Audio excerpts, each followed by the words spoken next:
but N64 was my shit. And oh, she's gonna cuss.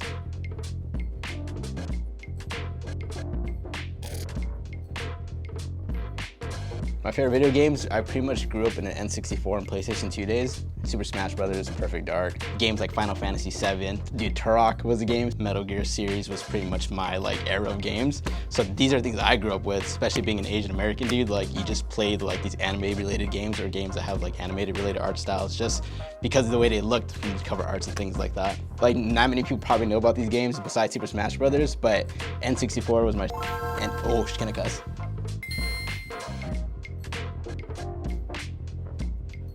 Going back to these games, I kind of just stared at the cover art for hours. Super Smash Brothers was pretty much something that I've kind of taken throughout my life as far as design goes. When I designed a baseball card for Jeff, one of my biggest references was from Super Smash Brothers actually, because of the fact that art style was so reminiscent to my childhood. But if you look at the series like Metal Gear Solid, and you look at covers like Marvel vs. Capcom 2, where they had the slide transitions between characters, I used to look at that for hours, just the character designs and kind of going through that. So if you look at my design now, kind of the way I carry my design, it's actually anime based and it's all video game related, because when you grow up in my generation before the internet, you didn't have references to pull from the internet. It's all what you saw through video games and cartoons. So when I grew up, that's pretty much what I went through.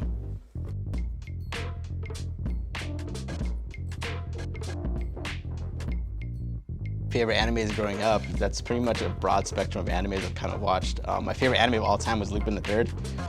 Watched it for hours, honestly, as a kid. It was kind of that and just Scooby-Doo back and forth, because I love mystery, crime drama anime. So Conan, Lupin the Third, Scooby-Doo was kind of my trifecta of cartoons. And I think it kind of resonates with my design today as far as more dark art, more creepy art. But I think it's because of the fact that I was so tuned in with these detective style animes, and it's kind of carried throughout going forward. And I think just kind of going back to the whole anime riff and video game riff, I was huge into Gundam, Robotech, just from the aesthetic standpoint. And I think that it's kind of interesting to see kind of come full circle with design, because everyone references these cartoons now, but as a kid you don't realize that.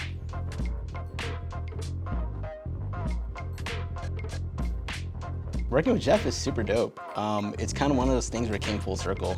Growing up, you didn't think you can work for your idol. You listen to Business of Hype, kind of seeing the whole dunk thing happen, the Riot sneaker thing. You kind of take notes of it as a kid. You don't really think it can happen as a career. So going back, I'm 28 now, and 10 years ago, I would never thought I'd be working for Jeff, but throughout just designing and self-teaching myself the industry, screen printing, and you kind of become in the industry and kind of start being intertwined with these icons. So eventually it's cool to work for Jeff, because you kind of see your hard work kind of be a testament to that. Yeah, and I'm on free time, I have one more project, Middlechild Workshop, where we're basically running our own projects, just a creative outlet for us besides work.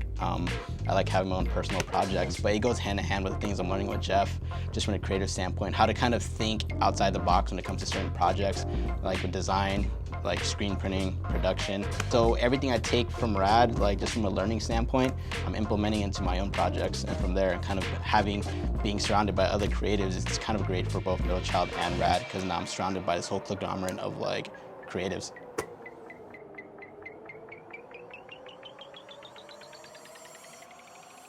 Fashion's evolving consistently. I think that people are trying to see the transition of how fashion's kind of playing into that, where if you looked at fashion 20 years ago, you kind of see the higher designers kind of drip down into the lower end culture as far as streetwear goes. It was almost two separate entities. You have streetwear and then you have high designer brands. And you're starting to see the transition of where streetwear brands are somewhat influencing these higher designers. Look at Virgil, look what he did, starting off with screen printing shirts with Pyrex, and now he became LV's creative director. So now it's almost becoming a culture shift where streetwear is almost leading the fashion pack, and designers are starting to notice. And I think that you're starting to see brands take references of anime and video games. Look at our generation of designers and creatives.